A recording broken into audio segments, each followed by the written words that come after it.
Hi friends, நான் தான் உங்க செல்வகுமாரி. வாங்க சுக்குமல்லி காஃபி பவுடர் இடிக்கலாம்.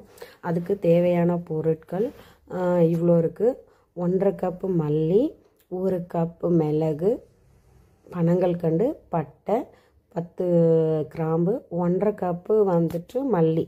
இந்த நான் எது எடுக்கிறீங்களோ அந்த அளவு எடுத்துக்கோங்க. நான் இந்த கப் எடுத்திருக்கேன். கொஞ்சம் ஜாஸ்தி தான் இந்த வாட்டி எடுத்துட்டேன். ஸோ 1 கப் வந்து மிளகு, ஒரு 4 பீஸ் வந்து சுக்கு எடுத்திருக்கேன், பெரிய பெரிய பீஸாக. 20லேருந்து 25 ஏலக்காய் எடுத்திருக்கேன். ஏன்னா ஏலக்காய் வந்து ஜுரத்துக்கெலாம் நல்லது.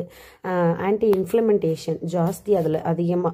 ஸோ திப்பிலியாக இல்லாமல் திப்பிலி பவுட்ரு தான் இருந்தது என்கிட்ட, அதனால் அந்த பவுடரை திப்பிலி பவுடர் எடுத்திருக்கேன். சுக்கு மிளகு திப்பிலி வந்து 3 கடிகம் இல்லையா, ஸோ அதுவும் ஒரு மருந்து தான். ஸோ பனங்கல்க்கு மட்டும் நம்ம லாஸ்ட்டாக அரைக்கும் போது போட்டால் போதும். பாக்கி எல்லாத்தையும் ட்ரை ரோஸ்ட் பண்ணி எடுத்துக்கலாம். ஓகே, சுக்கு மிளகு திப்பலி இது 3 3 கடிகம். அதாவது சுக்குக்கு மிஞ்சிய மருந்தும் இல்லை, சுப்பிரமணிய சாமியை மிஞ்சிய கடவுளும் இல்லைன்னு சொல்லுவாங்க.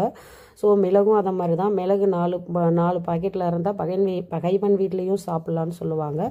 திப்பிலிக்கு என்னன்னு எனக்கு தெரியாது. ஸோ திப்பிலி பொடியை மட்டும் நம்ம சூடாக எல்லாம் ட்ரை ரோஸ்ட் பண்ணும்போது சூடாக இருக்கிற இடத்துல அதை போட்டுக்கலாம். அப்புறமா அது எவ்வளோ போடணுன்னு எனக்கு தெரியாது. ஆல்ரெடி நான் ஒரு அப்ராக்சிமேட்டாக தான் போட்டு எப்போவுமே நான் இந்த சுக்குமல்லி காஃபி இடித்து வீட்டில் வச்சுப்பேன்.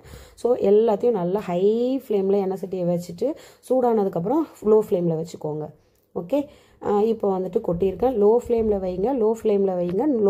வைங்க, இல்லைன்னா கருகிடும், டேஸ்ட்டே மாறிடும்.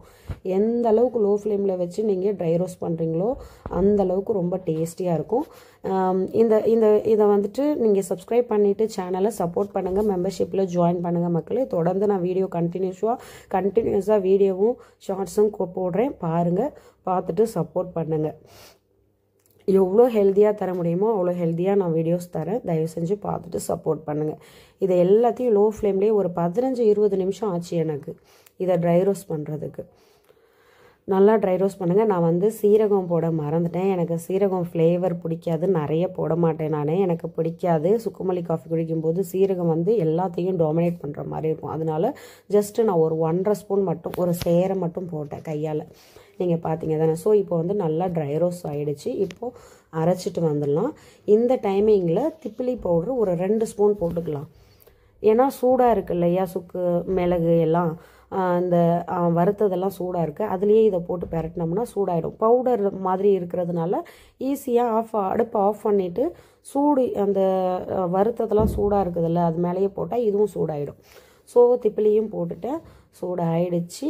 ஸோ பாருங்கள், சூடாக எண்ணெய் சட்டி இருக்கிறதுனால தான் ஆவி பறக்குது அதில், அதாவது புகை போகுது. ஸோ அடுப்பை நான் முன்னாடியே ஆஃப் பண்ணிட்டு தான் திப்பிலி பவுடர் போட்டேன். இப்போ வந்துட்டு இது ஆறுனதுக்கப்புறம் பனங்கல்கண்டும் சேர்த்து அரைச்சிக்கலாம். இந்த மாதிரி குறப்பாக அரைச்சி எடுத்துக்கோங்க, நைஸாக அரைக்காதீங்க. ஸோ 2 பாட்டிலில் நான் வந்து ஃபில் பண்ணி வச்சுக்கிட்டேன். இதை போய் இப்போ அரைச்சிட்டு வந்துடலாம். நான் எப்போதும் ஒரே ஒரு பாட்டிலில் ஃபில் ஆகிற அளவுக்கு தான் அரைக்குவேன். இந்த வாட்டி கொஞ்சம் ஜாஸ்தி அரைச்சிட்டேன். ஸோ இதை கொட்டியாச்சு. இதில் இப்போ பனங்கல்கண்டு சேர்த்துக்கலாம். நீங்கள் இன்னும் கொஞ்சம் குவான்டிட்டி சேர்த்துக்கலாம். என்கிட்ட பனங்கல்கண்டு காலி ஆகிடுச்சு. நான் வந்துட்டு நாட்டு சக்கரை சேர்த்துவேன் பாலில். ஸோ இந்த மாதிரி குறப்பாக அரைச்சி எடுத்துக்கோங்க. ரொம்ப நைஸாக அரைச்சிங்கன்னா குடிக்கும்போது அப்படியே அந்த மாவு மாதிரி தொண்டையிலலாம் இருக்கும். ஸோ குறப்பாக இருந்தால் நல்லா ஃப்ளேவரபுளாக நல்லாயிருக்கும். ஸோ நான் எப்போதும் இந்த பாட்டிலில் தான் சுக்குமல்லி காஃபி இடித்து வச்சுப்பேன். இவ்வளோ தான் இருக்கும். சும்மா ஒரு 2 ஸ்பூன் எக்ஸ்ட்ரா இருந்தால் 2 நாளில் போட்டு குடிப்பேன்.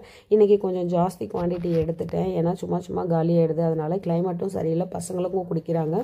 ஸோ அதனால் ஃபில் பண்ணிவிட்டு அப்படியே காஃபியும் போடலாம். சுக்குமல்லி காஃபி வெறும் சுடு தண்ணியில் கொதிக்க வச்சும் குடிக்கலாம், பாலில் கொதிக்க வச்சும் குடிக்கலாம். நான் வந்து இன்றைக்கி பாலில் தான் ஒரே ஒரு டம்ளர் போகிறேன். ஸோ இவ்வளோ இருக்குது எனக்கு 2 பாட்டிலில். ஸ்பூன் இருக்கிற பாட்டில் நான் ரெகுலராக யூஸ் பண்ணுற பாட்டில். அது காலியான உடனே இதை எடுத்து அதில் ட்ரான்ஸ்ஃபர் பண்ணிப்பேன் நான். ஸோ நல்லா டைட்டாக மூடி வச்சுக்கலாம். ஸோ இப்போ பால் வந்துட்டு ஒரே ஒரு டம்ளர் மட்டும் கொதிக்க வைக்கிறேன் நான். அது சின்னோண்டு பவுல் எடுத்து வச்சுட்டேன். அது நல்லா வழிஞ்சு வெளில வந்துருச்சு. ஸோ கொஞ்சமாக சர்க்கரை, நாட்டு சர்க்கரை, குலாப்ஸ் நாட்டு சர்க்கரை தான் நான் வாங்கி வச்சுருக்கேன். அதில் மண்ணெல்லாம் இருக்காது. ஸோ அதில் போட்டிருக்கேன். நல்லா இருந்துச்சு, அமேசிங்காக இருந்துச்சு. நல்லா கொதிச்சு பால் கீழே ஊற்றிருச்சு. 1 ஸ்பூன் மட்டும் போடுங்க ஒரு டம்ளருக்கு. இதுவே ஹை ஃப்ளேவராக தான் இருக்கும். நல்லா அப்படியே காட்டடிக்குதும்பாங்களா, அப்படி தான் இருந்துச்சு. ஸோ நான் வந்துட்டு வடிகட்டி பால் எடுத்துட்டேன். பாலில் தான் இன்றைக்கி போடுறேன். வெறும் சுடு தண்ணியில் போட்டு கொதிக்க வச்சும் குடிக்கலாம். அது காலையில் குடிச்சிங்கன்னா செம்ம சூப்பராக இருக்கும், ரெஃப்ரெஷிங்காக இருக்கும். கோல்டு, காஃபு, இருமல் எல்லாத்துக்குமே இது வந்துட்டு ரொம்ப யூஸ்ஃபுல்லாக இருக்கும். இடித்து ஒரு பாட்டில் வச்சுக்கோங்க, 2 மாதம் வரலையும் வரும். அட்லீஸ்ட் 1 மந்த்னாவது வரும். எனக்கு 1 மாதம் தான் வரும். நீங்கள் ரெகுலராக யூஸ் பண்ணுவேன் நான். ஸோ நான் குடிச்சிட்டு சொல்கிறேன் எப்படி இருக்குன்னு. செம்ம சூப்பராக இருக்குங்க. மண்டை வரலையும் இனிக்குதுங்கிறேன், சாரி, ரெஃப்ரெஷ்ஷாக இருக்குது. Thank you so much. சேனலை சப்ஸ்கிரைப் பண்ணி சப்போர்ட் பண்ணுங்கள். முடிஞ்ச மெம்பர்ஷிப்பில் ஜாயின் பண்ணுங்கள் நண்பர்களே.